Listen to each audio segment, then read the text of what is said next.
पढ़ेंगे आज। पहले तो इंडियन ओशन रीजन के बारे रीजन के इंडियन ओशन जो रीजन है उसके बारे में हम थोड़ा जानेंगे। रिम एसोसिएशन है। उसके बाद हम जानेंगे जो आज टोटल न्यूज़ है ना इंडियन ओशन से रिलेटेड, जितनी भी रिम है, रिम एसोसिएशन है, फिर इंफॉर्मेशन फ्यूजन सेंटर है आपका, फिर सागर मिशन है जो इसका, फिर इंडियन ओशन आपकी कमीशंस है, ठीक है ना। सब इसके बारे में हम इंफॉर्मेशन ले लेंगे। फिर regional maritime information fusion centre है एक आपका इंफॉर्मेशन फ्यूजन सेंटर जो इंडियन ओशन का एक रीजनल मैरीटाइम है, वो कहाँ का है, किसने बनाया। उसके बाद हम क्लासिकल लैंग्वेज कैसे डिफाइन होती हैं, कितनी है, क्योंकि आज लैंग्वेज के ऊपर आया, क्योंकि आज वो मदर टंग इंटरनेशनल डे है। फिर थ्री लैंग्वेज पॉलिसी क्या होती है, थ्री लैंग्वेज फॉर्मूला क्या होता है, किसने बताया। कॉन्स्टिट्यूशन प्रोविंसेस क्या है आपके लैंग्वेज के ऊपर, पहले हम ये पढ़ चुके हैं, तो ये जानेंगे। और लास्टली कमेटी कौन कौन सी थी लैंग्वेज से रिलेटेड, आपके पाशवा और सीताकांत महापात्रा वाली। फिर सीबीआई के बारे में थोड़ा हम जानेंगे। लास्ट यही है हमारा सारा आज टॉपिक। हम आ जाते हैं अपने हिंदू पर। जो हिंदू में स्टार्ट करेंगे आज, हम क्या पढ़ेंगे हिंदू में। पहली बात पढ़ेंगे पाथ फॉर बिजनेस। मोदी ने मतलब नीति आयोग ने कुछ सजेशन दिए हैं, और क्या किया है मोदी जी ने, क्या बोला है कल, क्या बोला है कि इंपॉर्टेंट क्या है, important for better coordination between central and state and state to state also. इसे बोलते हैं कॉर्पोरेट फेडरलिज्म। आप जब नीति आयोग पढ़ोगे कि उसमें कॉर्पोरेटर फेडरलिज्म का उसका इशू है, मतलब इशू नहीं, उसका मतलब जो मेन एम है कॉर्पोरेटिंग फेडरलिज्म कराने का, तो वही बोला कि कोऑर्डिनेशन, ये तो आपको पता ही है, बिटवीन सेंटर एंड स्टेट, तभी डेवलपमेंट की ओर बढ़ सकते हैं। फिर नीति आयोग ने 6 की एजेंडा दिए हैं, ये आप लिख सकते हो, ये बहुत इंपॉर्टेंट एजेंडा है, प्लीज़ इनको आप लिख लेना। मैंने नोट्स इसलिए नहीं दिए क्योंकि अलग ही लिखे हुए हैं। मैं इसका स्क्रीनशॉट शेयर कर दूंगा ग्रुप में, चाहो तो स्क्रीनशॉट मैं इसका लेके शेयर कर दूंगा ग्रुप में। तो ये 6 की एजेंडा है जो दिए हैं।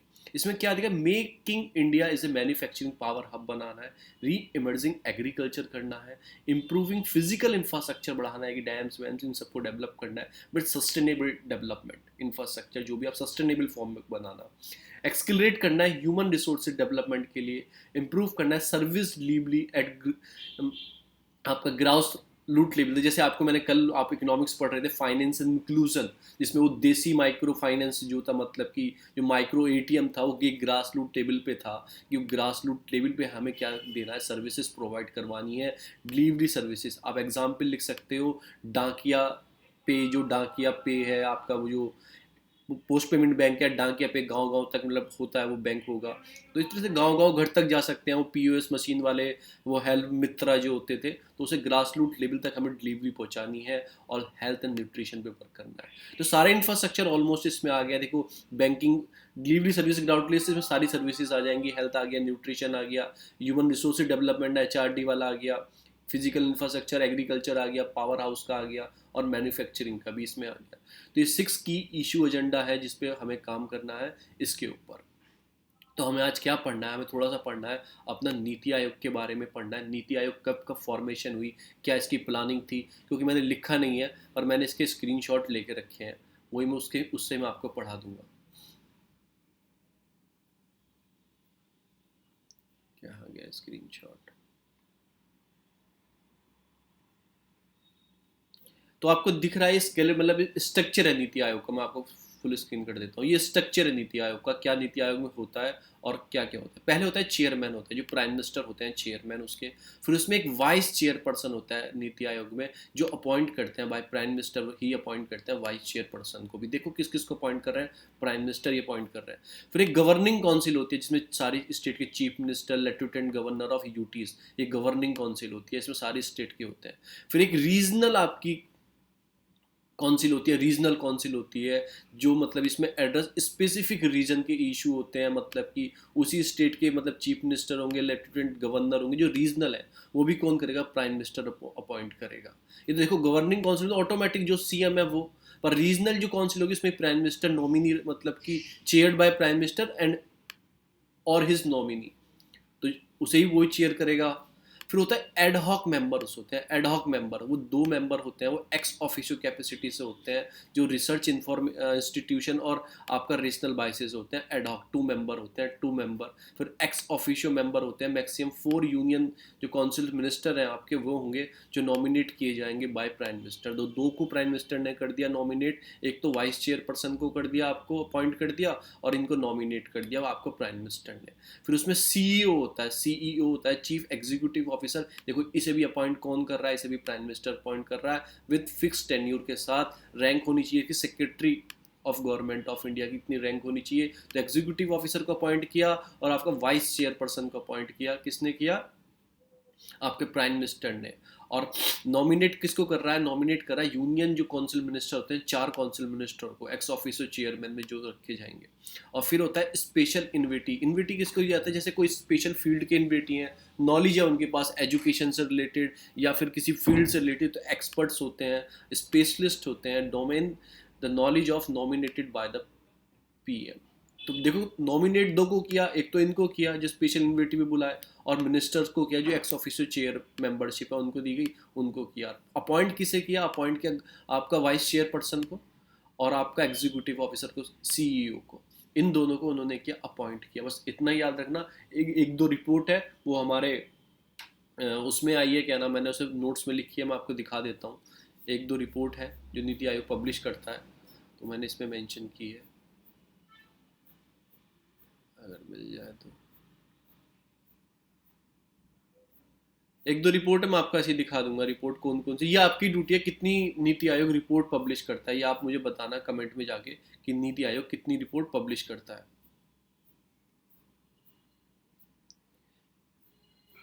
दिखा भी देता हूँ, लिखी होंगी तो मैंने, शायद इसमें मैंने नहीं लिखी है, मैंने अलग से लिख रखी है, वो मेरी याद नहीं रहा। तो मैंने 2-3 रिपोर्ट हैं वो पब्लिश करता है। हम आ जाते हैं अपने हिंदू पर। हिंदू पर आ जाते हैं तो हमने क्या पढ़ लिया, स्ट्रक्चर पढ़ लिया। और मतलब कि अप्रोच क्या रहती है, मतलब कि अप्रोच क्या रहती है, इनकी अप्रोच रहती है। मैं आपको एक चीज़ और दिखा देता हूँ प्लानिंग कमीशन में, और प्लानिंग कमीशन में इसमें डिफरेंस मैं आपको दिखा देता हूँ थोड़ा। प्लानिंग कमीशन का और नीति आयोग का डिफरेंस क्या है, क्योंकि वो भी एक इंपॉर्टेंट चीज़ है, वो भी हमें पता होनी चाहिए कि डिफरेंस प्लानिंग कमीशन में नीति आयोग में डिफरेंस क्या है। फर्स्ट ऑफ ऑल क्या डिफरेंस है, एक तो ये एडवाइजरी थिंक टैंक है। क्या थिंक टैंक है, जो आपका नीति आयोग है थिंक टैंक है, ये पॉलिसी सोचता है, फिर उसे बताते हैं, फिर उसे अलग अलग कमेटी फॉर्मेट करती है। और प्लानिंग कमीशन क्या था, एक्स्ट्रा कॉन्स्टिट्यूशनल बॉडी थी, कॉन्स्टिट्यूशनल का नहीं था, ये भी पीएम ने ही बनाई थी, पर 1949 में ये एक्स्ट्रा कॉन्स्टिट्यूशनल बॉडी थी। इसमें क्या, draw the membership of wide expertise होते हैं, मतलब इसमें एक्सपर्ट्स होते हैं और इसमें लिमिटेड एक्सपर्ट्स होते थे, मतलब इसमें एक्सपर्ट्स होते हैं क्योंकि ये थिंक टैंक है ना, पॉलिसी के बारे में सोचना है। और ये वर्क करता है spirit of cooperative federalism. Cooperative federalism क्या होता है, एक दूसरे का साथ, हर स्टेट को साथ मिलकर काम करना चाहिए। देखो मैं आपको बताऊं कोऑपरेटिव फेडरलिज्म का एग्जांपल बताऊं, जैसे यूपी है, यूपी के बच्चों को साउथ में भेज दिया किसी कल्चर के लिए, 5 दिन वहाँ रहेंगे, साउथ के बच्चे यूपी में आ गए, नॉर्थ में आ गए, तो ये क्या हुआ, कल्चर एक्सचेंज हो गया, कोऑपरेटिव फेडरलिज्म हो गया, ये कोऑपरेटिव फेडरलिज्म हो गया। तो इस पे वर्क करता है कि हम सबको एक साथ मिलकर चलना इस पे। और ये स्टेट पार्टिसिपेटेड बस, मतलब कि एनुअल प्लान, मतलब स्टेट वाइज प्लानिंग करते थे। कोऑपरेटिव फेडरलिज्म का कुछ नहीं था, जो नॉर्थ को क्या चाहिए यूपी को क्या, यूपी को दे दो, जो कर्नाटक को चाहिए उसे दे दो, ये ऐसे होता था। इसमें सेक्रेटरीट होता है, CEO appoint by the PM होता है। इसमें सेक्रेटरी अपॉइंट बाय, मतलब प्रोसेस से अपॉइंट होता था, सेक्रेटरीट प्रोसेस था, कुछ अपॉइंट होने का याद नहीं रखना है क्योंकि ये डिसमेंटल हो चुका है। ये बॉटम टू अप अप्रोच रखता था, बॉटम टू अप अप्रोच रखता था, ये टॉप टू बॉटम अप्रोच रखता है, ठीक है ना। मतलब कि नीति आयोग रखता है बॉटम टू अप और planning commission top to down. Bottom to up क्या होता है, देखो गांव को एक तालाब की ज़रूरत है, वो अपनी ड्राफ्ट भेजेंगे अपने स्टेट, मतलब जो सिटी में मैजिस्ट्रेट होगा, जो भी गवर्नमेंट होगा या मंत्री हो किसी को, वो स्टेट को भेजेगा, स्टेट आपको भेजेगा, सेंट्रल को भेजेगा कि इन्हें ज़रूरत है इस चीज़ की, और सेंट्रल उसे ठीक है ज़रूरत है तो इन्हें दे दो। तो ये क्या हो गया कि जो आपको बॉटम से अप्रोच चली और ऊपर तक गई फिर आपको मिलेगी, ये नहीं कि ऊपर से अप्रोच आई आपको ज़बरदस्ती दी जा रही है। ये ऊपर से कोई अप्रोच बनाते थे और नीचे फॉर्मुलेट करते थे कि दे दो इन्हें, तो उस गांव को वो ज़रूरत ही नहीं होती थी, उस स्टेट को वो काम की ज़रूरत ही नहीं होती थी, पर उन्हें करना पड़ता था क्योंकि ऊपर से आई। अब इसमें क्या है कि जो आपको ज़रूरत है, जो बॉटम में चीज़ें हैं, जो आपको चाहिए, वो अप्रोच ऊपर से आएगी, मतलब आप नीचे से भेजो और ऊपर से हम रिकमेंडेड करके उसे यस करके भेजेंगे। तो इसे बोलता है बॉटम टू अप अप्रोच और टॉप टू डाउन अप्रोच थी। It is not a process to, मतलब कि mandate to impose the policy. Mandate नहीं है कि आपको पॉलिसी मतलब है या आपको मैंडेटली आपको इम्पोज करनी है पॉलिसी, पर इसमें क्या आता है कि इसमें impose the policy on the stage tie allocation fund projected to be approved, मतलब कि इसमें थोड़ा मैंडेटरी था, पैसा जब भी मिलेगा जब आप फॉर्मुलेट करोगे, पर इसमें ऐसा नहीं है कि आपको मैंडेट नहीं बोला जाएगा कि आप पॉलिसी को अप्रोच करो, ठीक है ना। It does not have power to allocate a fund, इसके पास पावर फंड नहीं है, जो पावर है जो फाइनेंस मिनिस्ट्री को दी गई है, इसके पास कोई पावर नहीं है फंड पैसा वैसा देने की। पर इसके पास जो प्लानिंग कमीशन भी, इसके पास पावर थी स्टेट को फंड देने की कोई स्कीम से रिलेटेड। तो आप थोड़ी सी जानकारी ये याद रखो। इसमें क्या है, एक तो थिंक टैंक है, मेंबरशिप वाइड एक्सपर्टीज है, कोऑपरेटिव फेडरलिज्म है, सीईओ मतलब आप नीति आयोग के यार को CEO appointed by prime minister, एक और अपॉइंटेड बाय होता है, क्या होता है वो, एक पर्सन को और अपॉइंट करते हैं, रीजनल काउंसिल नहीं, वाइस चेयर पर्सन को अपॉइंटेड करते हैं, और यूनियन मिनिस्टर की जो कौन होते हैं उनको क्या करते हैं, नॉमिनेट करते हैं, ठीक है ना। जो स्पेशल एक्टिविटीज़ मतलब जो स्पेशल एक्सपर्ट्स होते हैं उनको भी क्या करते हैं, वो उनको भी नॉमिनेट करते हैं। अपॉइंट दो को करते हैं, एक तो आपका सीईओ को, और आपका किसको करते हैं, वाइस चेयर पर्सन को पीएम करते हैं, ठीक है ना। और ये bottom up to up approach रखता है ये, कि मतलब कि जो पॉलिसी दी गई मैंडेटरी नहीं है, और उसके बाद कोई पावर नहीं है कि आपको फंड एलोकेट कर सके, वो फाइनेंशियल मिनिस्ट्री के पास है। ये कुछ डिफरेंस हो गए नीति आयोग के बारे में और आपका इसके बारे में। अब हम चलते हैं अपनी हिंदू के ऊपर। जो नेक्स्ट न्यूज़ आती है वो आती है एक आपका सीबीआई से रिलेटेड, जो नेक्स्ट न्यूज़ आती है वो आती है सीबीआई से रिलेटेड। सीबीआई में भी क्या हुआ है, उन्नाव में 3 लड़कियों को मतलब वो एक दो तो डेथ हो चुकी है, और एक आपने न्यूज़ में पढ़ा होगा, उससे रिलेटेड न्यूज़ है। तो उसमें क्या है, डिमांड फॉर सीबीआई प्रो, जो डिमांड की गई है कि सीबीआई की इंक्वायरी होनी चाहिए। बस हम क्या पढ़ेंगे, हमारे लिए क्या इंपॉर्टेंट है, हमारे लिए इंपॉर्टेंट है सीबीआई के बारे में थोड़ा जानना, हमारे लिए इंपॉर्टेंट है सीबीआई के बारे में जानना। सॉरी, पीडीएफ बहुत हो जाती हैं तो इधर उधर हो जाती हैं, फिर क्यों नहीं हो रही है।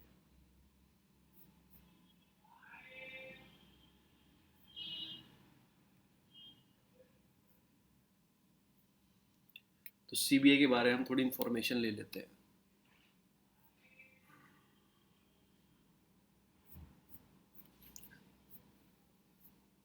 सीबीआई क्या है, सेंट्रल इन्वेस्टिगेशन मतलब एक सेंट्रल ब्यूरो ऑफ इन्वेस्टिगेशन है। और ठीक है, ये क्या फंक्शन क्या करता है, डिपार्टमेंट ऑफ पर्सनल, जो ministry of personal pension and public grievance के अंदर है गवर्नमेंट ऑफ इंडिया, और पीएम के अंडर आती है, वो इसको देखते हैं, उसके फंक्शन इसके अंडर आते हैं सीबीआई के, ठीक है ना। जो आपका यूपीएससी भी इसके अंदर मतलब आती है, पब्लिक ग्रीवेंस मतलब पेंशन, ये वाला जो डिपार्टमेंट ऑफ पर्सनल के अंदर आती है। अब how ever prevention of corruption act जो था, कि मतलब कि जो आपका सुप्रिटेंडेंट इन्वेस्टेड विद सीवीसी जो था, ड्यूरिंग हिस्ट्री से मैं आपको कुछ बताता हूँ, इसकी हिस्ट्री क्या है। पहले एक आपको क्या होता, वर्ल्ड वार चल रहा था, सेकंड चल रहा था, उसमें करप्शन बहुत हो रहा था, जो ब्रिटिश के लोग थे वो करप्शन कर रहे थे, उसके लिए स्पेशल पुलिस इस्टेब्लिशमेंट किया गया 1941 में।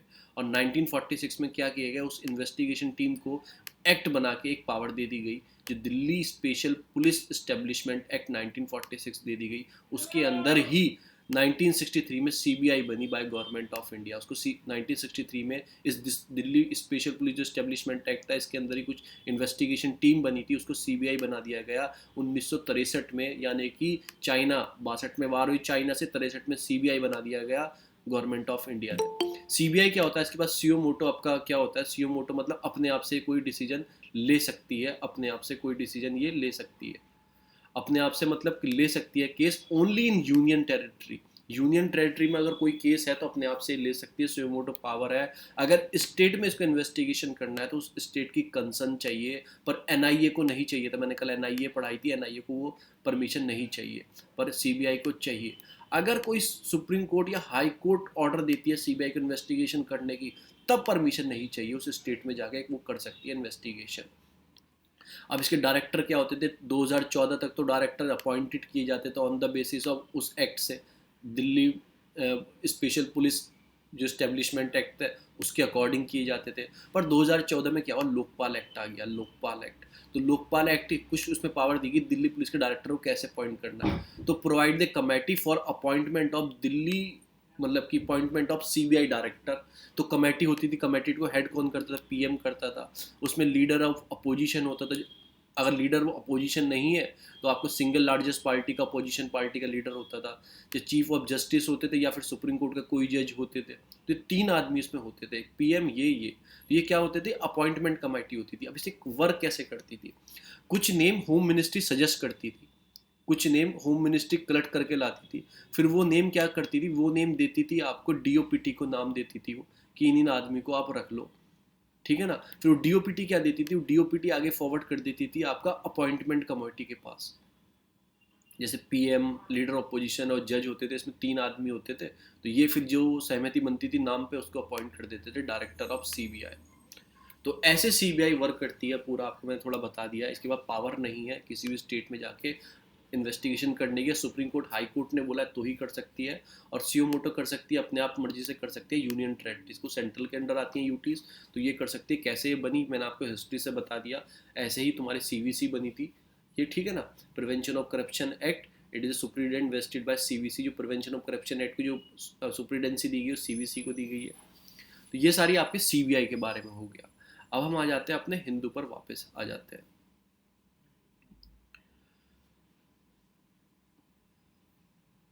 अब इसमें एक आया वुमेन एम्पावरमेंट के ऊपर बात की गई। थोड़ा आपको वुमेन एम्पावरमेंट के बारे में लिखना है तो आप एक एग्जाम्पल लिखते हो, वुमेन पायलट इन कश्मीर रोल। मतलब 25 साल की जो आयशा है वो मतलब कि एक तरह से यंग वैली की, मतलब क्या, मतलब जो कश्मीर की सबसे यंग गर्ल है जो पायलट है।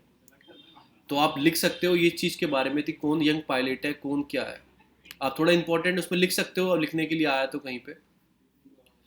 नेक्स्ट न्यूज़ आती है आपकी, किस चीज़ से रिलेटेड आती है, नेक्स्ट हम चलेंगे कहाँ पे, नेक्स्ट चलेंगे आपका गीता थंबर। Right to peace protest is not आपका नेगोटिएबल बाय ह्यूमन राइट। अभी क्या होता है जिन पे दिशा जो रवि है, उस पर 22 साल की लड़की जो है, उस पर केस चल रहा है कि उसने जो फार्मर की जो उनके जो उसने कलेक्ट किए थे डॉक्यूमेंट, उनको एडिट वेडिट करके फिर उसने अपलोड किए और फिर सेंडिंग किए गीता थनबर को। इन्होंने भी अपलोड किए, बाद में उन्होंने डिलीट कर दिए वो। तो ये उन्होंने, इनका एक बयान आया इनका, उसके मतलब फेवर में, स्टैंड विद दिशा रवि, इन्होंने हैशटैग चलाया है। और इन्होंने क्या अपने ट्वीट में बोला है, freedom of speech and right to peaceful protest assembly are not negotiable of human right, these must be a fundamental right of any democracy। इन्होंने ऐसा ट्वीट किया है और ये सपोर्ट में आ गई हैं स्टैंड विद दिशा रवि। देखो इधर भी हो रहा है, देखो हैदराबाद में स्पॉट साइलेंसिंग यूथ, मतलब की। तो एक तरह से पॉजिटिव बात भी है। और फिर उन्होंने कुछ, अगर जैसे फार्मर जीनोसाइड दिखाते, कत्लेआम हो रहा था फार्मरों का, वो चीज़ नहीं थी। वो उन्होंने अगर ऐसा शो किया है, वो तो एविडेंस नहीं है, डिलीट हो गया, मैंने तो पढ़े नहीं थे कि आप अपलोड किए थे। तो अगर उन्होंने ऐसा किया है तो वो गलत चीज़ है, अगर नहीं किया तो कोई बात नहीं। अब आता है कि रेलवे क्या करेगा कि मेजर बूस्ट देना है रुपए कार्ड को।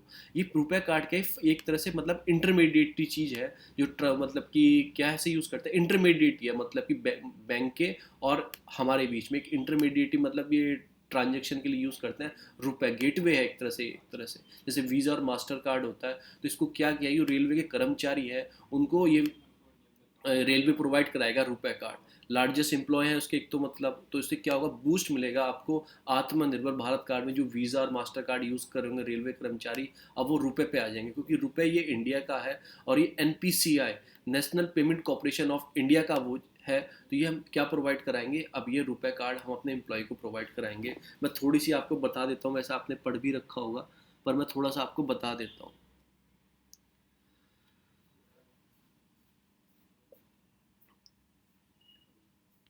ठीक है ना। फैलेबल एनपीसीआई क्या है, फर्स्ट ऑफ ऑल एनपीसीआई क्या है। एनपीसीआई एक तरह से क्या है, एक तरह से एक national payment corporation of India है, जो नॉन प्रॉफिट ऑर्गेनाइजेशन है, नॉन प्रॉफिट कंपनी है। कंपनी एक 2013 के अंदर स्टैब्लिश की गई है। और ये सिंगल ही आदमी ने नहीं बनाया, इसे 10 बैंक ने और डिफरेंट डिफरेंट जो लोकल कंपनी है, पेटीएम, फोन पे, अमेजोन एक्सेट्रा, इन्होंने, इनके शेयर होल्डर हैं, इन्होंने मिलकर इसे डेवलप किया है। ये क्या करती है, एक तरह से ये डिजिटल प्लेटफॉर्म प्रोवाइड करवाती है डिफरेंट डिफरेंट बैंक को, डिफरेंट डिफरेंट कंपनियों को, जो जैसे फ़ोन पे ये हुआ। ऐसा क्यों किया गया है, अगर हर बैंक अपनी डिफरेंट कंपनी रखेगा तो वो कॉस्ट इफेक्टिव नहीं होगी और वो एक तरह से एक्सपेंसिव हो जाएगी। तो सब ने मिलकर सेम सर्विस सबको चाहिए, तो इसने कुछ टूल डेवलप किए हैं, यूपीआई ये वो सब। तो ये क्या कर रहा है, एक तरह से नेशनल, एक तरह से प्लेटफॉर्म प्रोवाइड करवा रहा है सबको, एक तरह डिजिटल प्लेटफॉर्म प्रोवाइड करा रहा है बैंकिंग को और लोकल कंपनी को। अब इसके टूल्स क्या है, जैसे आपका बीबीपीएस है, भारत बिल पेमेंट सिस्टम। जैसे आपको गैस बिल भरना है, ठीक है ना, आपको इंडिविजुअली भरना है, तो आप इस सिस्टम का, जैसे आप अमेजोन से भरते हो, तो अमेजोन का कनेक्टिंग किससे होता है, बीबीपीएस से होता है, क्योंकि देखो इसका पार्ट है अमेजोन, तो बीबीपीएस से होता है। फोन पे से भरोगे तो फोन पे भी इसका ही पार्ट है, फोन पे से भरोगे तो पर पार्ट इसी का ही है। फिर नाच होता है, जब बड़े बड़े कॉर्पोरेट को अपने बिल भरने हैं तो उनके लिए नेशनल ऑटोमेटिक क्लियरेंस हाउसेज दिए गए हैं, बड़े बड़े वो NFC दिए गए हैं, नेशनल फाइनेंशियल स्विच सिस्टम दिए गए हैं, जो आप नेटवर्किंग मतलब एटीएम से पैसे विड्रॉल करते हो, भीम से ट्रांसफ़र करते हो, यूपीआई से करते हो, आईएमपीएस से करते हो, तो उसके लिए एनएफएससी दिया गया है, सीटीएस दिया गया है, मतलब कि चेक आपका ट्रांसक्यूशन सिस्टम दिया गया है, जो चेक का आपका क्लियरेंस होता है। यूपीआई आप जानते ही हो, यूपीआई पेमेंट इंटरफेस है जो ऐप डेवलप करने में मदद करता है। यूपीआई से क्या होता है, ऐप डेवलप होता है, ठीक है ना। और आईएमपीएस उसके अंदर होता है, इंटरमीडिएट पेमेंट सेटलमेंट जो होता है उसका यूज़ करता है पैसे भेजने के लिए और देखने के लिए। आईएमपीएस का बाप कौन है, वो एनएफएस है, नेशनल फाइनेंस स्विच है। तो अब क्या हो गया, एनएफएस, आईएमपीएस और यूपीआई। यूपीआई ऐप डेवलप करेगा बस, और कुछ नहीं करेगा, ठीक है ना। तो उसके बाद क्या हुआ, ये आपका ऐप डेवलप हो गया। अब ऐप डेवलप हो गया तो डिफरेंट डिफरेंट बैंक इसे यूज़ कर सकते हैं, डिफरेंट डिफरेंट मर्चेंट ही यूज़ कर सकते हैं। अब वो बहुत सारे हो गए, जैसे मेरे 5 बैंक में खाते हैं तो मैं कैसे यूज़ करूँगा, तो मैंने उसके लिए क्या डेवलप कर दिया, भीम डेवलप कर दिया, भारत इंटरफेस ऑफ फ़ोन। अब इसमें क्या हो गया, 5 जो आपके सिस्टम थे, आपके 5 बैंकों में डिफरेंट डिफरेंट अकाउंट थे, तो आप इसमें एक में ही सब कुछ कर सकते हो, एक में ऐप को ही खोल के सारे यूज़ कर सकते हो। इवन जिनका स्मार्टफोन भी नहीं है वो भी अपना यूज़ कर सकते हैं, हैशटैग ये क्या नाम है *99# से यूज़ कर सकते हैं, वो भी यूज़ कर सकते हैं। और 3 फैक्टर ऑथेंटिफिकेशन है। 3 फैक्टर कैसे, एक तो फ़ोन में यूज़ होना चाहिए जो फ़ोन में है, उसके बाद वो फिर ऑन करेंगे तो एक मोबाइल वेरिफिकेशन कोड पिन मांगता है, उसके बाद पैसा ट्रांसफ़र करोगे तो एक और कोड या फिर ओटीपी या पिन मांगता है। 3 वे वेरिफिकेशन इसके अंदर है। फिर इसमें कोई कार्ड की और एमडीआर के तो लगेगी नहीं, आपका मार्जिनल डिस्काउंट रेट तो लगेगा नहीं, क्योंकि आप तो इन्वॉल्व भी नहीं है, कार्ड का यूज़ ही नहीं कर रहे हैं। और स्विच मतलब स्वीडन एक देश है, उसने स्विच ऐप चलाया था और 100% कैशलेस बाय 2020 ऐसा था। फिर रुपए भी इन्हीं का ही कार्ड है जो मैं भी आपको बता रहा हूँ। और ये वर्ल्ड का 7 गेटवे है, सिमिलर टू मास्टर वीज़ा। मतलब ये क्या होता है, बीच में होता है, कंपनियां बीच में होती हैं। ये क्या करती हैं, ये आपको प्रोवाइड करवाती हैं सर्विसेज, जैसे आपको ट्रांजेक्शन करना बैंक के बीच में, तो इनका कुछ कमीशन होता है कंपनी का, रुपए का इनका कुछ कमीशन होता है, जैसे मास्टर कार्ड का, वीज़ा का होता है। आप इसे यूज़ कर सकते हो एटीएम में, पीओएस मशीन में, ऑनलाइन पोर्टल में आप यूज़ कर सकते हो। तो ये आप काम है। फिर और भी हैं, देखो एनपीसीआई के और भी हैं, ठीक है ना। आपका एईपीएस है, आपका आधार इनेबल बेस्ड सिस्टम है, जिसमें आपको डेबिट मतलब कि डायरेक्ट बेनिफिट ट्रांसफर, आपको बैंक मित्र होते हैं, आप अंगूठा लगा के पैसा निकाल सकते हो छोटी सी मशीन से। पैसा निकाल नहीं सकते, उनके पास पैसा रहता है, अंगूठा लगाओगे तो एईपीएस बोला जाता है। फिर आपका एनईटीसी होता है, नेशनल इलेक्ट्रॉनिक टोल कलेक्शन, जो आपको फास्टैग में यूज़ करते हैं, ये भी एनपीसीआई ने बनाया है। फिर पीआई चैटबोर्ड होता है, आपको और कोई नॉलेज लेनी है किसी ऐप के बारे में तो एक पाई चैट बोट है, वो आर्टिफिशियल इंटेलिजेंस है, किसी चीज़ के बारे में नॉलेज लेनी हो आपको तो आप ऑनलाइन क्वारी कर सकते हैं, पाई चैट बोट। फिर भारत क्यूआर, अभी क्या कर रहे थे हम, नंबर डाल रहे थे, आईएफएससी कोड डाल रहे थे भीम ऐप के अंदर, फिर पैसा ट्रांसफर हो रहा था। अब क्या किया उन्होंने, एक शॉर्ट सिस्टम लाते हैं भारत क्यूआर, कि क्यूआर आप स्कैन करो और डायरेक्टली पैसा ट्रांसफर कर सकते हो। तो भारत क्यूआर 2016 में आया, तो डेवलप किया गया NPCI with the help of visa और मास्टर की वजह से डेवलप किया गया। फिर एक डक पे भी आया, ये आपका किसका, डिपार्टमेंट ऑफ पोस्ट, जो आपका आईपीपी बैंक है ना, इंडियन पोस्ट पेमेंट बैंक, उसका है डक पे। तो ये कुछ चीज़ें हैं। आपको क्यूआर कोड किसने डेवलप किया था, पहली बार ये जापान ने डेवलप किया था। और 3 टाइप के क्यूआर कोड होते हैं जो इंडिया में यूज़ होते हैं, देखो आपको बताया, आपका prosperity QR, UPI QR, Bharat QR. फिर ठीक है, कंपलसरी कर दिया है आपके किसने, आरबीआई ने, कि आप जो ये आपके प्रॉस्पेरिटी क्यूआर अपना अपना अपना डिफरेंट यूज़ कर रहे थे, फ़ोन पे अपना ये अपना, तो आप इसे चेंज करके और यूपीआई क्यूआर कोड यूनिवर्सल एक से उस पर आ जाओ, भारत क्यूआर पे आ जाओ आप, जो सबका सेम है, किसी में भी ट्रांसफ़र करो भारत क्यूआर, ठीक है ना। तो ये आपका हो गया, मैंने आपको यहाँ तक बता दिया, थोड़ा इन्फॉर्मेशन बता दी एनपीसीआई और उसके टूल्स क्या क्या है। Now we come to our news session.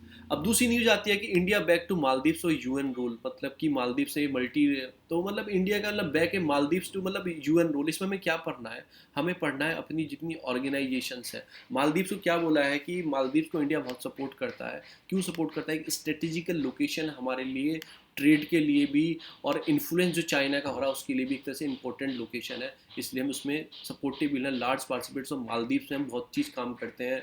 और फिर by Indian ocean regime association से कॉमनवेल्थ को रीजॉइन कर लिया है मालदीव्स ने दोबारा से, तो हम बहुत काम करते हैं मालदीव्स में।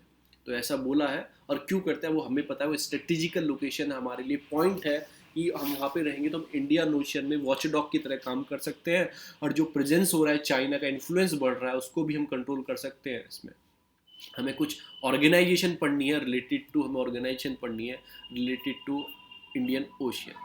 सबसे पहली बात आती है इंडियन ओशियन, आपका आपका रिम एसोसिएशन। रिम जो है, रिम एसोसिएशन, ये कब 1997 में इस्टेब्लिश किया था। 22 मेंबर कंट्री हैं। तो मैंने ये कुछ मैप के अकॉर्डिंग लिखी हैं कंट्रियाँ, थोड़ी आपके दिमाग में रहेंगी। देखो यूएई सबसे ऊपर आता है, फिर साइड में ईरान आता है, ठीक है ना, फिर ओमान आता है, ईरान ओमान के बीच में स्ट्रेट ऑफ हॉर्मुज़ भी है, फिर यमन आता है आपका नीचे, फिर आपका सोमालिया आता है, केनिया आता है, तंजानिया आता है, मोज़म्बिक आता है, फिर आपके नीचे साउथ अफ्रीका आता है। ये इधर वाली कंट्री होगी सारी, ये इधर वाली कंट्री होगी।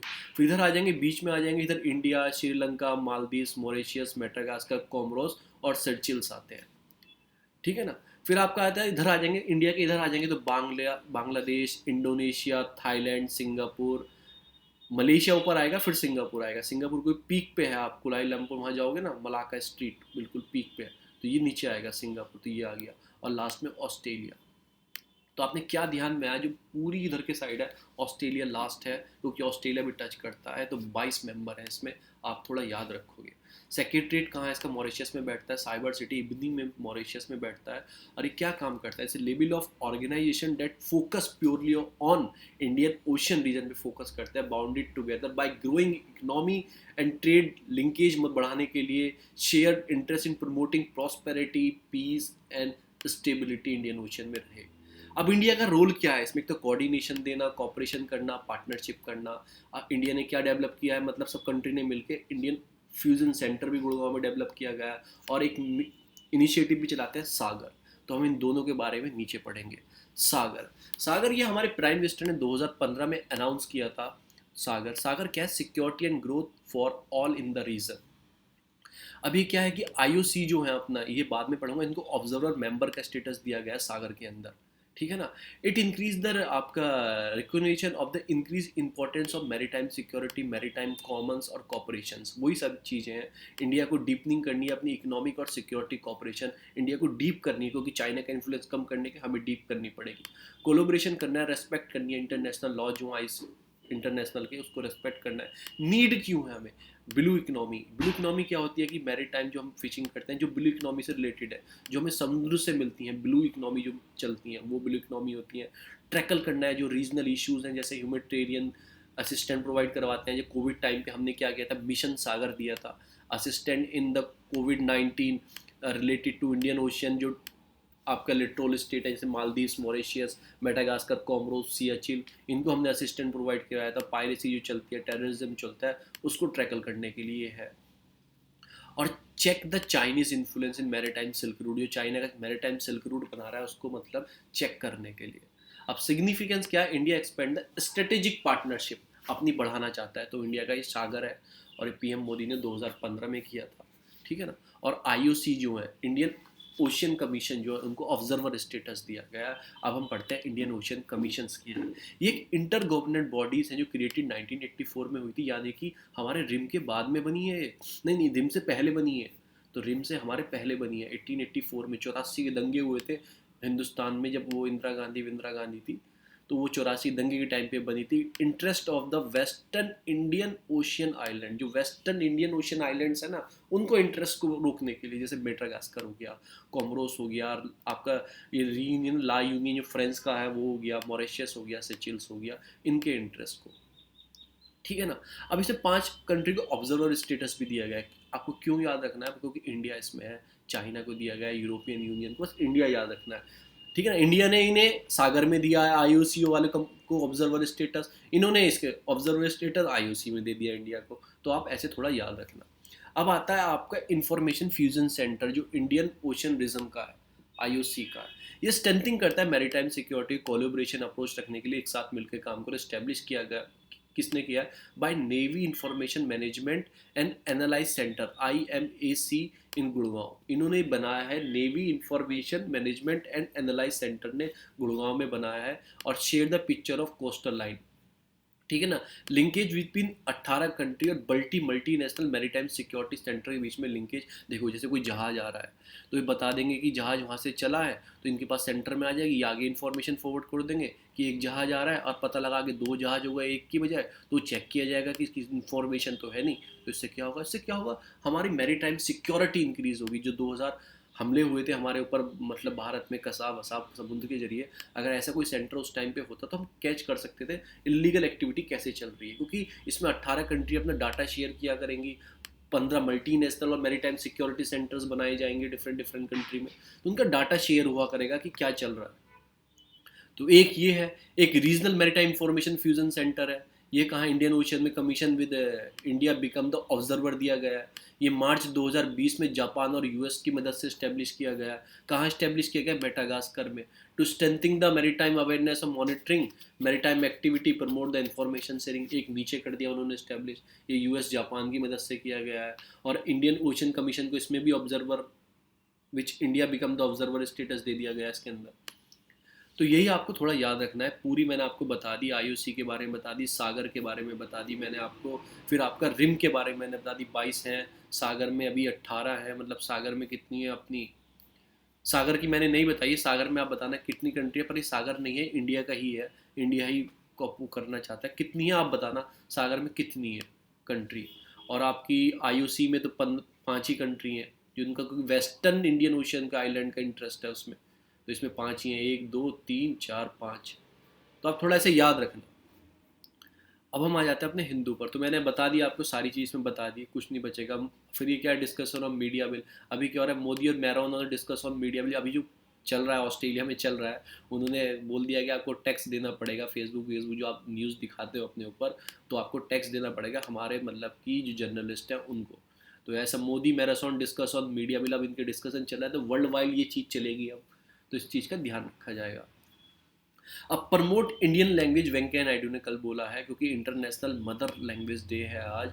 और ठीक है ना, हमारे यहाँ मतलब कि 19,500 डायलेक्ट्स बोले जाते हैं, लैंग्वेज और डायलेक्ट्स बोले जाते हैं, जिसमें से 200 ऐसी हैं कि इमीडिएटली एक्सटेंट होने वाली हैं, ख़त्म सी होने वाली हैं, तो हमें उस पर ध्यान देना है। और इसमें एक चीज़ बहुत इंपॉर्टेंट दी गई है, wearing the linguistic basis of the competency in the English as a false sign of superiority. आप सोचते हो ये अंग्रेजी बोल रहा है तो भैया बहुत बढ़िया अंग्रेजी बोल रहा है, तो सुपेरिटी का साइन है, ऐसा कुछ नहीं है।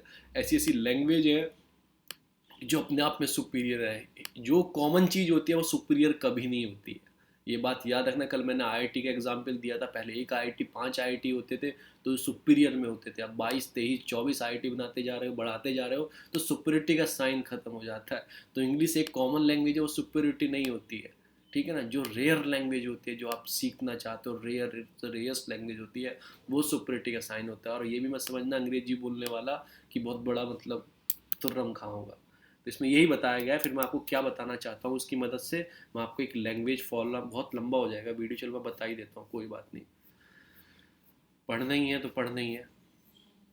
सबसे पहली बात आपको पता होना चाहिए कि मतलब कि क्लासिकल लैंग्वेज क्या होती है, ठीक है ना। अभी सेंट्रल यूनिवर्सिटी क्या बनाई जाएंगी, 3 डीम यूनिवर्सिटी, मतलब डीम संस्कृत यूनिवर्सिटी बनाई जाएंगी, बाय राज्यसभा ने पास कर दिया है कि 3 डीम यूनिवर्सिटी बनाई जाएंगी।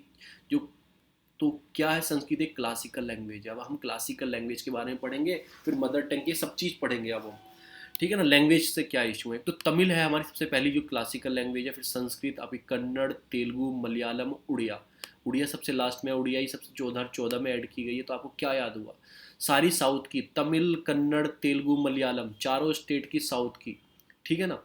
उसके बाद हमारी संस्कृत नॉर्थ की, और उड़िया आपकी ईस्ट की। तो आपने ऐसे याद कर लिया, नॉर्थ की संस्कृत और ईस्ट की उड़िया और साउथ की चारों लैंग्वेज हैं जो ऐड की गई हैं, सेकंड लास्ट मलयालम, फिर उड़िया। और ये 8 शेड्यूल ऑफ द कॉन्स्टिट्यूशन में मेंशन है। 8 शेड्यूल ऑफ द कॉन्स्टिट्यूशन में क्या मेंशन है, आपकी क्लासिकल लैंग्वेज मेंशन है। अभी कुछ गाइडलाइन जारी की है मिनिस्ट्री ऑफ कल्चर ने, कैसे हम क्लासिकल लैंग्वेज को हम अपनाते हैं, मतलब कैसे ऐड करते हैं इसके अंदर 6, ठीक है ना। या तो लैंग्वेज 15 से 2000 साल पुरानी होनी चाहिए, संस्कृत बहुत पुरानी लैंग्वेज है, 15 से 2000 साल पुरानी है। और उसकी हेरिटेज टू बाय जनरेशन, मतलब एंशिएंट लिटरेचर में कहीं मेंशन होनी चाहिए, संस्कृत भाई एंशिएंट लिटरेचर में मैंने मेंशन है, ठीक है ना। और वो मिक्सचर नहीं होना चाहिए, वो ओरिजिनल फॉर्म होनी चाहिए, किसी चीज़ का मिक्सचर नहीं होना चाहिए, किसी से बोरो नहीं की होनी चाहिए आपने, ठीक है ना, अदर स्पीच कम्युनिटी से। वो मिक्सचर नहीं, देखो हिंदी क्या है, वो एक मिक्सचर है, संस्कृत का बहुत सारी चीज़ों का मिक्सचर है, हिंदी जो लैंग्वेज है वो मिक्सचर है, इसलिए हिंदी को क्लासिकल लैंग्वेज में हम काउंट नहीं करते हैं। संस्कृत क्या, वो मिक्सचर नहीं है, इसलिए हमें काउंट करते हैं। इंग्लिश भी क्या है, वो मिक्सचर है, संस्कृत से मातृ बना मदर, व्रत बना ब्रदर, वो आप डायलॉग सुना होगा आपने, नमस्ते लंदन में, तो इंग्लिश भी हम ऐड नहीं करते हैं, हम अपना क्या ऐड करते हैं, संस्कृत, जो कि दो फुलफिल करती है। एक तो इतने साल पुरानी है, एंशिएंट लिटरेचर में भी है और बोरो भी नहीं की गई है। और क्लासिकल लैंग्वेज और literature are distinct from the modern, ये मॉडर्न जो लैंग्वेज हम बोलते हैं आजकल उससे थोड़ा अलग होनी चाहिए। पढ़ता पढ़ा पढ़ंती पढ़ता पढ़ा पढ़ाव है, बाल काम में, हाँ उम्र, चलो हम बचपन में पढ़ते, वो 5th 6th क्लास थे संस्कृत, 8th क्लास संस्कृत होती थी। तो one language notified classical language, मतलब कि ठीक है ना, या अगर लैंग्वेज क्लासीफाई कर दी जाएगी, अगर देखो 6 लैंग्वेज को आपको नोटिफाई कर दिया गया है क्लासिकल लैंग्वेज। अब इनके कुछ मतलब चीज़ें बताई गई हैं, एचआरडी मिनिस्ट्री क्या करेगी इन लैंग्वेज को बढ़ाने के लिए। एक बार जब वन से language notify as a classical language notify कर दी जाएगी तो क्या किया जाएगा, एनुअली इंटरेक्शन मतलब कि इंटरनेशनल अवार्ड दिए जाएंगे, स्कॉलर जो होते हैं इन 6-7 लैंग्वेज के जो स्कॉलर्स होते हैं उनको अवार्ड दिए जाएंगे, कुछ अचीवमेंट करेंगे वो उसमें। Central excellence for study in classical language setup किए जाएंगे, सेंट्रल ऑफ एक्सीलेंस, आप दिल्ली यूनिवर्सिटी के अंदर चले जाओ, central of excellence of Indian language के ऊपर, एक्सीलेंस लैंग्वेज के ऊपर सेटअप किए गए हैं। फिर यूजीसी क्या करेगी, मतलब कि रिक्वेस्ट करेगी to create state at least in the, मतलब सेंट्रल यूनिवर्सिटी है, मतलब कि एक ऐसा एक प्रोफेशनल चेयर बनाओ क्लासिकल लैंग्वेज के ऊपर, किसी मतलब कि एक डिपार्टमेंट बनाओ, सेंट्रल यूनिवर्सिटीज़ है स्टेट के अंदर उसमें एक डिपार्टमेंट अलग बनाओ, ऐसे रिक्वेस्ट किया। और सेंटर ऑफ एक्सीलेंस तो होते ही हैं यूनिवर्सिटी में, दिल्ली यूनिवर्सिटी में क्लासिकल लैंग्वेज का, ठीक है ना, और अवार्ड भी दिए जाते हैं जो मतलब इन पर अचीवमेंट अच्छा काम करते हैं, जो इन लैंग्वेज के ऊपर कोई अच्छा काम करेगा उस अवार्ड भी दिए जाएंगे। Once language is classified at the classical language तो ही ये तीनों काम किए जाएंगे उसके लिए। तो ये हो गया हमारा क्लासिकल लैंग्वेज। अब आती है 3 लैंग्वेज पॉलिसी, ठीक है ना। ये क्या बोलता है 3 लैंग्वेज, एक तो इंग्लिश सिखाओ क्योंकि मीडियम एक्सचेंज है, फिर हिंदी सिखाओ और रीजनल लैंग्वेज आपकी मदर टंग लैंग्वेज सिखाओ, इसे 3 लैंग्वेज पॉलिसी बोलते हैं। 2020 में नेशनल एजुकेशन पॉलिसी जो आई है उसने भी एडवोकेट किया है कि इस लैंग्वेज 3 लैंग्वेज पॉलिसी को फॉलो करना चाहिए। जो रिकमेंडेशन किसकी थी, एजुकेशन पॉलिसी जो थी वो कस्तूरिया रंगन रिकमेंडेशन है, कस्तूरिया रंगन ने ही वो एजुकेशन पॉलिसी की रिकमेंड किया है 2020 वाली, तो कस्तूरिया रंगन का नाम आप याद रखना। पहली बार भी रिकमेंड की गई थी 1968 में, मिनिस्ट्री ऑफ एजुकेशन ने रिकमेंड किया था 3 लैंग्वेज पॉलिसी के ऊपर, फिर रिकमेंडेड किया है जो न्यू एजुकेशन पॉलिसी आई है। 3 लैंग्वेज फॉर्मूला कहाँ से आया, 1968 में कोठारी कमीशन से आया था 3 लैंग्वेज फॉर्मूला, ठीक है ना। कोठारी जो 1968 में रिकमेंडेड की गई थी, कोठारी कमीशन ने रिकमेंडेड की थी, तो कोठारी ने और अब कस्तूरिया रंगन ने 2019 वाली। तो फर्स्ट क्या आपकी मदर टंग होनी चाहिए, और सेकंड क्या जो हिंदी स्पीकिंग स्टेट है उसमें इंग्लिश सिखाओ या फिर कोई मॉडर्न इंडिया की लैंग्वेज सिखाओ, तो ये होनी चाहिए हिंदी स्पीकिंग है। और नॉन हिंदी स्पीकिंग है आप उसमें हिंदी सिखाओ या इंग्लिश सिखाओ, ठीक है ना। जैसे नॉन हिंदी है तो नॉन हिंदी है तो या तो इंग्लिश हिंदी सिखाओ या इंग्लिश सिखाओ, पहले तो ये हो गया, तो इंग्लिश आ गई एक तरीके से। दूसरी जो हिंदी स्पीकिंग स्टेट है, ठीक है ना, या तो इंग्लिश सिखाओ या मॉडर्न लैंग्वेज, वो तो है ही, और जो नॉन हिंदी है उसमें कोई इंडियन इंग्लिश सिखाओ या मॉडर्न इंडियन लैंग्वेज सिखाओ। तो कहने का मतलब घुमा फिरा कि ये एक इंग्लिश सिखा दो या हिंदी सिखाओ, और आपको भी regional language mother tongue language है उसे सिखाओ, तो ये सारा है। तो शेड्यूल 8 है तो उसमें 22 लैंग्वेज है। शेड्यूल 8 में आपका क्लासिकल अलग है और आपका ये वाली अलग है। फिर इसमें कॉन्स्टिट्यूशन प्रोविजंस क्या है लैंग्वेज के ऊपर, आर्टिकल 29 बोलता है प्रोटेक्ट करते हैं माइनॉरिटीज़ की लैंग्वेज को, interest section of the society having distinct language script culture, उनको प्रोटेक्ट करते हैं, right to conserve the same, article 29। Article 343 बोलता है official language of the union of India, जो हिंदी है in Devanagari script, numerical official है, नॉट ए नेशनल लैंग्वेज नहीं है हमारे पास, ऑफिशियल है हिंदी जो स्क्रिप्ट में है। Should be follow by the international form, आपका फॉर्म ऑफ द मतलब कि इंडियन न्यूमेरिकल्स, तो ये ऑफिशियल होगी। इंग्लिश को भी इसमें ऐड किया गया था, पहले 15 साल के किया गया था, फिर बढ़ाते बढ़ाते चले गए, फिर इंग्लिश भी एक ऑफिशियल लैंग्वेज में है।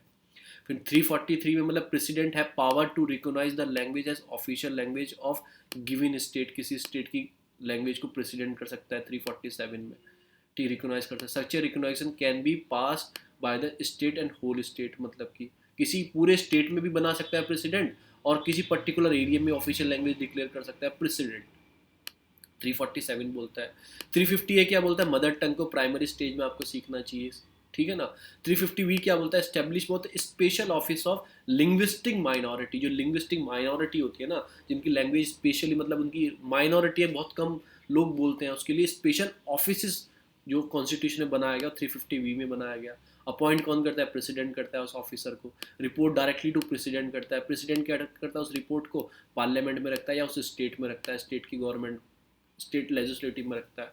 तो ये याद रखो, लिंग्विस्टिक माइनॉरिटी 350B में है, 350A में मदर टंग को प्राइमरी स्टेज में आपको डेवलप करना चाहिए। 351 क्या बोलता है, आपको पावर करता है यूनियन गवर्नमेंट को to issue directive for development of Hindi language को बढ़ावा देने के लिए आपको यूनियन गवर्नमेंट को कुछ ना कुछ काम करते रहना चाहिए, 351 बोलता है।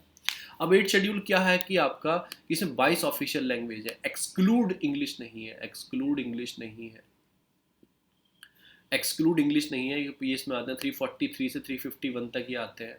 और इसमें कि 14 इनिशियली पहली स्टेज में जब इसमें बनी थी 14 ही लैंग्वेज थी, फिर सिंधी ऐड की गई इसमें 21 अमेंडमेंट एक्ट से, 3 ऐड लास्ट में 3 और ऐड की गई 71 अमेंडमेंट एक्ट से 1952 में, और लास्ट में बोडो, डोगरई, आपकी मैथाली और आपकी संथाली लैंग्वेज ऐड की गई 2003 में। तो आप कितनी होगी, 14, 15, 16, 17, 18, 19, 20, 21 और 22, देखो 22 लैंग्वेज हो गई। तो ये सारा आपका हो गया। कुछ कमेटी से रिलेटेड, इनसे रिलेटेड लैंग्वेज से आपकी पशवा 996 में, जो कि 996 में ऐड की गई थी ना, ये थी। फिर 2003 में आपकी आपकी सीताकांत महापात्रा थी, क्योंकि 2003 में देखो ये ऐड की गई। इसने बोडो, डोगराई, मैथाली, संथाली के लिए बोला था। ऐसे नहीं ऐड की जाती, कमेटी बनाई जाती है, वो रिकमेंडेशन देती है हाँ इन्हें ऐड करना चाहिए। तो सीताकांत महापात्रा लास्ट में ऐड की गई थी 92 से। तो ये 8 शेड्यूल में आती है, 22 ऑफिशियल लैंग्वेज आती हैं अपनी 8 शेड्यूल के अंदर, ठीक है ना। इधर क्लासिकल लैंग्वेज अलग है, क्लासिकल अलग है और वो शेड्यूल लैंग्वेज हमारी अलग है। तो थोड़ा आपको याद रखना है कि ऑफिशियल अलग है और क्लासिकल अलग है। तो ये हो गया हमारा इसके बारे में, लैंग्वेज के बारे में। क्योंकि आज क्या है, आज है हमारा इंटरनेशनल मदर लैंग्वेज डे है, मदर टंग जो भी बोलो आप। नेक्स्ट न्यूज़ आती है आपका जो प्लेस है, मतलब कि जैसे आपका आपका मासराम है और चेरापूंजी है, वहाँ पे रेनफॉल का ट्रेंड डिक्रीज हो रहा है, क्योंकि वर्ल्ड में सबसे ज़्यादा रेन वहीं होती है, 10,000 मिलीमीटर रेन होती है 1,000 में। तो क्यों डाउन हो रहा है, बिकॉज ऑफ एंथ्रोपोलॉजिक एक्टिविटी, जो ह्यूमन एक्टिविटी चल रही है ना वहाँ, जूमिंग कल्टीवेशन और वेजिटेशन को काट के आप क्रॉपिंग की तरफ कन्वर्ट कर रहे हैं, उसकी वजह से दूसरी चीज़ कारण क्या बताया कि ओशन का टेम्परेचर बढ़ रहा है, बिकॉज क्लाइमेटिक रिपोर्ट क्या बोलती है कि ओशन अपना टेम्परेचर बढ़ाते जा रहे हैं, उसकी वजह से हो रहा है कि change in the Indian Ocean temperature and have the huge effect of rainfall in this region. एक तो ये कारण है। दूसरा, reduction in the vegetation area, northern east में वेजिटेशन एरिया रिडक्ट हो रहा है। क्यों कम हो रहा है, ह्यूमन इन्फ्लुएंस हो रहा है। वो कैसे हो रहा है कि मतलब कि झूमिंग कल्टीवेशन और शिफ्टिंग कल्टीवेशन जो है वो आग स्लैश और बर्निंग आग जला के डिक्रीज कर रहे हैं। तो इससे क्या हो रहा है, क्रॉप लैंड को इंक्रीज कर रहे हैं और डिक्रीज कर रहे हैं वेजिटेशन को। तो उसी का सारा इफेक्ट बताया गया है कि north east India is the highest vegetation coverage in India. ऐसे आप पॉइंट है लिख सकते हो, प्री में डायरेक्ट लाइन आ सकती है। Include 18 biodiversity hotspot of the world, indicate the importance region in terms of greenery and climatical change sensitivity, लिखने के लिए भी लिख सकते हो मेंस में। और northern east India is the highest vegetation cover in India, ये पॉइंट मिल गया। फिर आपको क्या करना चाहिए, मतलब कि चीज़ों को कैसे करना चाहिए कि कंजर्व द वेजिटेशन, जो फॉरेस्ट कट किए जा रहे हैं, बायोडाइवर्सिटी पार्क, हिल्स को डिस्ट्रॉय किया जा रहा है, माइनिंग की जाती है, ये वो उसको रोकना चाहिए। सॉलिड वाटर मैनेजमेंट स्ट्रेटेजी है उसको मतलब कॉम्बैट करना चाहिए। क्लाइमेटिक इंड्यूस मतलब जो है उन चीज़ों को हमें प्लानली long term plan necessary develop करने होंगे इसी को रोकने के लिए।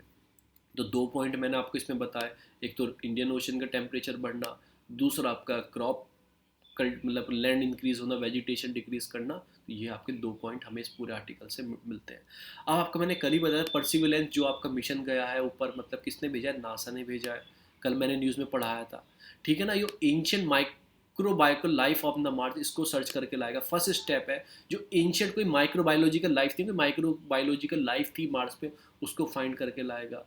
अरे जेज ईरो क्रेटा है, वहाँ पे ये उतरेगा, ठीक है ना। तो वहाँ पे लैंडिंग करेगा। तो आपको याद रखना है recently news what is that, आपको ये याद रखना है। फिर मैंने कल की न्यूज़ में आपको पूरा पढ़ाया ही था। फिर आता है आपका wash across health facility in India, कि वॉश का मतलब क्या है, वॉश का हाथ धोना नहीं है, वॉश का मतलब वाटर, सैनिटेशन, हाइजीन। क्योंकि ऐसा क्यों बताया, WHO बोलता है पूरे वर्ल्ड में ग्लोबली 8,27,00,000 जो पीपल है हर साल मारे जाते हैं, 8,27,000 आदमी हर साल मारे जाते हैं बिकॉज ऑफ इन 3 कारण। और किस में मारे जाते हैं, लोअर और मिडिल इनकम कंट्रीज में मारे जाते हैं 8,27,000 आदमी हर साल। तो भैया देखो ये भी एक बिग अमाउंट है एक तरह से। कल मैंने आपको पढ़ाया था एक्सीडेंट वाला पढ़ाया था कि इतने 1-1.5 लाख इंडिया में हर साल मरते हैं एक्सीडेंट से।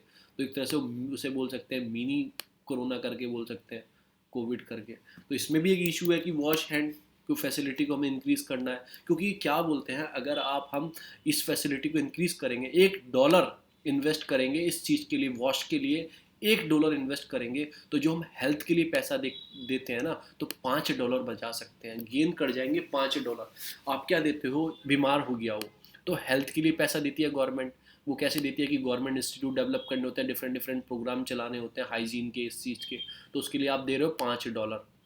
और अगर आप इधर $1 दे दोगे, हाथ वाथ धो लो, सैनिटेशन कर लो, जैसे आप मेंशन कर सकते हो आपका आपका क्या था, मोदी ने कौन सा कैंपेन स्टार्ट किया था, स्वच्छ भारत मिशन, सैनिटेशन डेवलपमेंट वाला था, वो घर घर में शौचालय और स्वच्छ सोच करके। अगर आप इधर $1 दोगे तो इधर $5 सेव करोगे। ऐसा कौन बोलता है, मैं नहीं बोलता, WHO की रिपोर्ट बोलती है, उसने कैलकुलेट किया है कि precautions is better than cure. पहले ही क्योर कर लो, आप हाथ अच्छे से धो लो, तो आप इधर $5 बीमारी होगी उसमें बचा सकते हो। तो एक तरह से 5 गुना फ़ायदा है, इंटू कर लो तो 5 गुना फ़ायदा आएगा इस चीज़ से। तो इसने ऐसा बोला है। अब मैं आपको बता दूं कुछ इसमें क्या क्या बेनिफिट मिलेंगे, अगर अचीव करते हो तो आपको क्या मिलेगा। एंटी माइक्रोबियल जो डिसीज़ होती है उनसे बच सकते हो, फाइट कर सकते हो, जो आपका SDG है उसे फुलफिल कर सकते हो। तो इसमें यही रिपोर्ट आई है। आपको वॉश इनिशिएटिव याद रखना है, प्री के लिए कोई इंपॉर्टेंट नहीं है। आपको मैंने 2 चीज़ क्राइटेरिया बता दिए, कितने लोग मरते हैं ऐसे मेंशन कर सकते हो, और आप कॉस्ट बता, बहुत पैसा बचा सकते हो, 5 गुना पैसा बचा सकते हो अपने हेल्थ सेक्टर में। देखो कितना आया, देखो wash across the public health facility Indian maintain this is there cost कितनी आई, कितनी आई गिन लो, बस गिनते रहो, 1 10 100,000 10,000 lakh 10 lakh crore trillion billion billion चलते रहो, तो इतनी कॉस्ट आती है। तो कहने का मतलब क्या है, SDG गोल हमारा 6 क्या है, SDG गोल 6 वो क्या बोलता है, सैनिटेशन, मतलब कि क्लीन वाटर एंड सैनिटेशन। तो मैंने 3 याद कराए थे, मैं आपको आज 6 तक याद करा दूंगा। वो मैं कैसे कराऊंगा, देखो मैं आपको 6 तक याद कराऊंगा आज। तो 6 तक कैसे कराऊंगा, SDG 1 क्या बोलता है, नो पॉवर्टी, ठीक है ना। SDG 2 क्या बोलता है कि 2 मिनट में मैगी तो जीरो हंगर, 2 मिनट में मैगी जीरो हंगर। 3 क्या बोलता है कि 3 हार्ट अटैक में इंसान की डेथ हो जाती है, तो क्या होगा, वो होगा आपका हेल्थ से रिलेटेड। 4 क्या होता है, इंडिया में 4 तरह की मतलब पॉलिसी सिस्टम चलता है, 1 से 5वीं तक, 1 से लेके 5वीं क्लास तक। फिर क्या चलता है 5वीं से 8वीं तक, ठीक है ना, प्राइमरी सब प्राइमरी, ठीक है ना। फिर क्या चलता है 8वीं से 12वीं तक, फिर कॉलेज। तो ये क्या हो गया, एजुकेशन हो गया। 5वां क्या होता है, जेंडर इक्वलिटी, वुमेन इक्वलिटी। आप कभी खोलेंगे तो आर्टिकल 15 देखना, मतलब आर्टिकल 15 देखना, वो बोलता है सिटीजनशिप। सिटीजनशिप तो इक्वली बेसिस पे सिटीजनशिप मिलती है, ये नहीं कि आप वुमेन हो आपको नहीं मिलेगी, आप ये हो। तो आप थोड़ा ऐसे याद रख सकते हो। और ये 5 वाली फिगर है वो कभी इक्वल फिगर नहीं है, अगर 6 होती तो 3 3 इक्वलिटी शो करती है ना, ये 5 वाली फिगर ही अपने आप में इनइक्वलिटी शो करती है। तो ऐसे याद रख सकते हो कि जेंडर इक्वलिटी और वुमेन इक्वलिटी। तो ये 5th हो गया।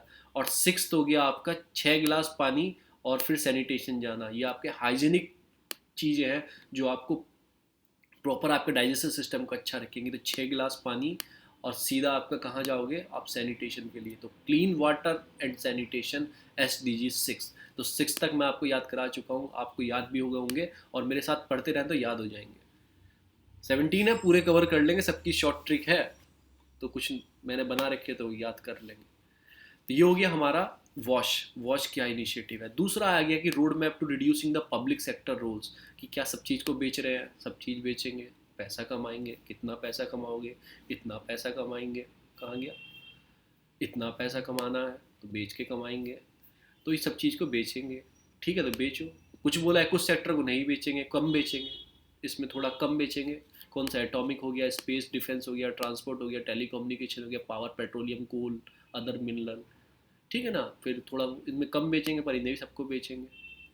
पहले क्या था, बैंकिंग, इंश्योरेंस, फाइनेंशियल सर्विस भी ऐड था, पर नहीं, इन्हें सबको बेचो, IDBI बेचेंगे। तो अभी क्या है कि ये पूरी एक रिपोर्ट आई है कि मतलब कि ये पूरा एक वो आया है, FAQ सिक्योरिटी आज क्वेश्चन जो है उससे रिलेटेड आर्टिकल आया है। प्राइम मिनिस्टर ने पहले ही बोला है कि नो बिजनेस टू, मतलब गवर्नमेंट कोई बिजनेस नहीं, government had no business to be a business, हम सब प्राइवेट को देंगे, 76 इसमें सब चीज़ बेचेंगे। अभी इसमें क्या है कि प्रॉपरली बात किसकी गई है, एयर इंडिया की बात की गई है। पहले 76% बेचने की बात है, 100% बेचने की बात आ गई है। तो जब ये फ्रिक्वेंटली आज क्वेश्चन आया, अभी इसके कोई आर्टिकल आएगा तभी हम इसे पढ़ेंगे, ठीक है ना। क्या क्या रिस्क हो सकते हैं पूरा एयरलाइन के, क्योंकि पर्टिकुलर एक सेक्टर की बात की गई है इसमें। दूसरा आर्टिकल आता है आपका कंक्लूसिव लैंड टीलिंग। अभी क्या होता है कि आप गाँव के रहने वाले में तो खसरा, पट्टा, खतौनी, ये निकलते हैं जाके। ये क्या होता है, आपको रिन्यू कराने पड़ते रहते हैं। मतलब जब वो आती है आपके गांव में, जब क्या आती है आपके गांव में, क्या आती है कि क्या बोलते हैं उसे, होती है यार, मैं भूल गया। ठीक है ना, तो वो हर हर साल आती है, हर 5 साल में आती है। ठीक है, चकबंदी बोलते हैं हमारे यहाँ, चकबंदी आती है। तो आपको लैंड को एडजस्ट उसमें कराना पड़ता है हर साल, हर 5-6 साल में।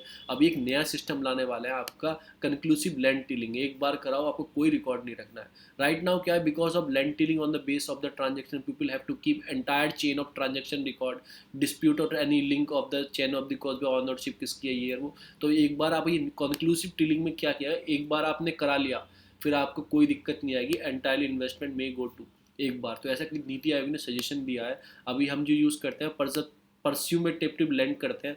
अगर कोई इस पर कोई क्लेम कर दे कि नहीं मेरी लैंड थी, तो वही इंसान को केस लड़ना होता है जिसकी लैंड थी। तो दोनों आपस में लड़ते हैं। मेरे ऊपर केस कर दिया कि मेरी लैंड, तो मैं केस लड़ूंगा और वो इंसान केस लड़ेगा। अगर इस सिस्टम के बाद, आप कंक्लूसिव टीलिंग के बाद क्या होगा, फिर मुझे ज़रूरत नहीं है, फिर सरकार देखेगी अपने आप की। सरकार ने मुझे वो अलर्ट कर दिया है चेक करके। Conclusive land tilling system land record estimated actual ownership वो डिक्लेयर कर देंगी।